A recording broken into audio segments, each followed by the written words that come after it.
have a friend who doesn't have any children herself, but when her 7-year-old niece said, I want to write a book when I grow up, she took the time to say, you know what, sweetheart, you don't have to wait until you're an adult. You can do anything you want right now. And they spent the next 6 months writing together this children's book that inspires other children to follow their dreams. So I want to say that if you don't have children or grandchildren, you still have people for whom you make a difference and in whose lives you have an opportunity to make as much difference as you want. And so first identifying who are these loved ones and where are they in life right now? And what do they really need? What are their great strengths and gifts that we want to reinforce? And what are the things that we kind of wish that they knew, or the things that we think we have learned that might help them?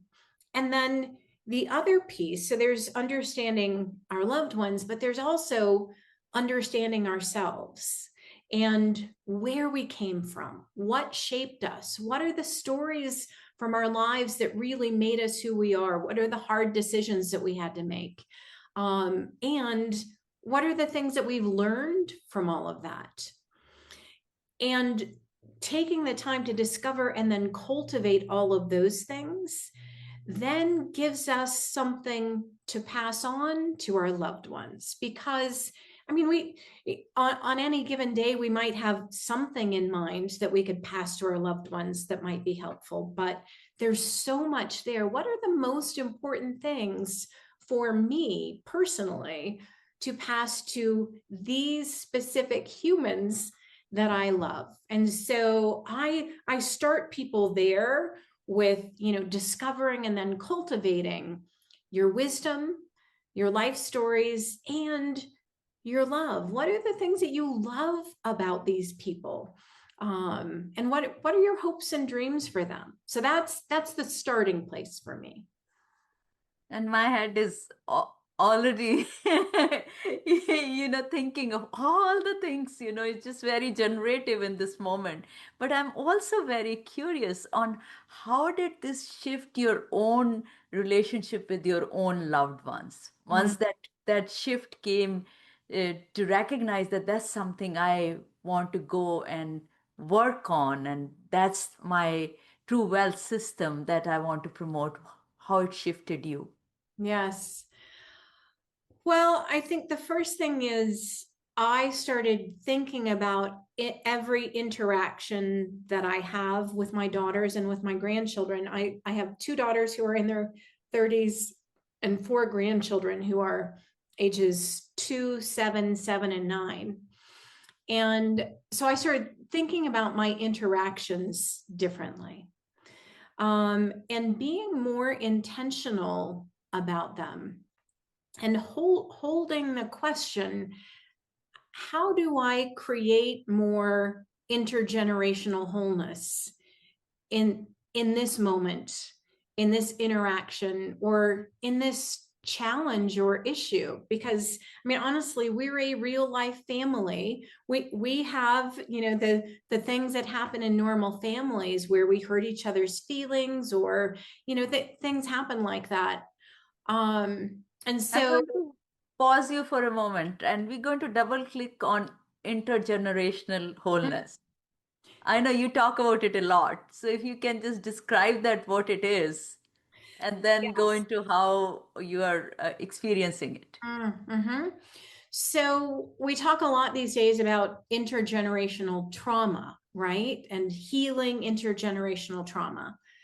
And I was actually listening to an Instagram live a couple of years ago, and I've never heard this phrase outside of there, but I heard it and I held on to it, and it has become a guiding principle, North Star for me, about intergenerational wholeness. And what it means to me is taking steps, even tiny little ones, towards more of what we want for our loved ones, and being aware in every situation of what is the ultimate goal in terms of wholeness, in terms of love, in terms of the dreams that I have for my children and grandchildren. And so for me, intergenerational wholeness is a great phrase to capture that. I want them to be healthy and fulfilled and aware of the wholeness that they are, and to have healthy, fulfilling relationships. And so that phrase for me is a reminder in this interaction with them, whatever it is, whether it's the mundane or whether it's something challenging between us, or whether it's something more important, holding that question of what can I do or say or bring in that might create more of what we want in this family. And so they say that it's the cobbler whose children have no shoes. I've been busy researching all of this for the last couple of years, and then writing a book and creating a keynote, all of those things. And it's really been over the last year that I've been mindful of intergenerational wholeness and what I want to bring to my relationship in that sense with my daughters and grandchildren. And I'm aware of it in conversations. I'm aware of it in the way that I approach them about things. And I just wrote my own letters to them. And one of the things that I encourage people to do, I invite people to do, is to write letters to your loved ones. No matter how old you are, no matter how old they are, we don't know how much time we have on earth. And so writing letters, either that you give to them now or that you give to them later, when you pass away, it goes in the binder with your estate plan. And maybe ideally both, because that last communication is really important.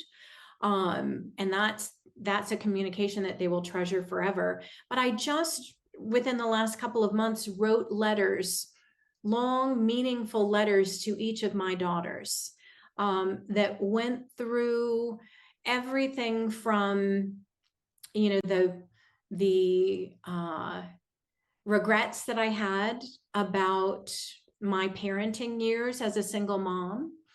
I apologized to them for things that I wish I would have done differently. I reaffirmed all the beauty that I see in them, or some of the beauty, like hard to capture all of that in one letter. And I shared my hopes and dreams for them. And they both wrote to me or called me and said how incredibly meaningful that was for them. Wow, wow, wow. That's such a great invitation to all of us to think about, what's success and legacy. And just the traditional approach is not working. Also, I recognize, I speak to a lot of leaders, and I feel like what I get from them is they feel incomplete and they feel unfulfilled. Yes, and that's the other side of this, because there is nothing that I have done that feels better to me than writing that letter and having it received well. That, and realizing that I still get to make an impact on my children and my grandchildren and the great-grandchildren that I might not ever know. That gives me a sense of purpose every day when I wake up, an excitement about how can I create more of this juicy, good stuff, so that's what the scent that lingers when I'm no longer here. Because I was a busy entrepreneur, single mom when my kids were growing up. And that's one of the things that, I now part of me wishes that I had done differently. And part of, I was a single mom. And I also, once I became an entrepreneur, I loved my work. And so I wish that I would have created more time with my children. And it's an easy thing for us all to get caught up in as entrepreneurs, as business leaders, because it seems like, that's what we're supposed to do to provide good financial security for our family. Yeah. And realizing that the human capital is the thing that will last and give them the tools that they need to get through life and help them really thrive at the highest level helps us refocus our efforts so that we can, while our children are still growing up, spend that quality time with them, have the good conversations, have the fun. Yeah, yeah. And as we are doing this, I think there is just such a bigger impact of this. I'm looking at it from a systems level. When you are connecting, finding that time to connect at a human level, having those conversations that, sometimes you feel that, oh, they see it. How much sacrifice did I do as a single mom? Don't they get this? I did my best, right? We have this inner dialogue which kind of justifies whatever happened in the past years was okay, and yet then going and saying, no, I got a few things wrong. Here are the things I appreciate, which I have never ever expressed that. They receive it, and they probably responding to the world in a different way as a result. They're connecting to their children in a different way, their extended family in a different way, and now they have just see the expansion that happens as a result of this, and Yeah. this spreads. And I think that's something that the younger generations are doing better than mine. I'm 60, and I grew up with that story. Your parents, what they need to do is provide for you, feed you, clothe you, take you to school. And I had some of that story myself, especially as a single mom, that, I worked really hard at that.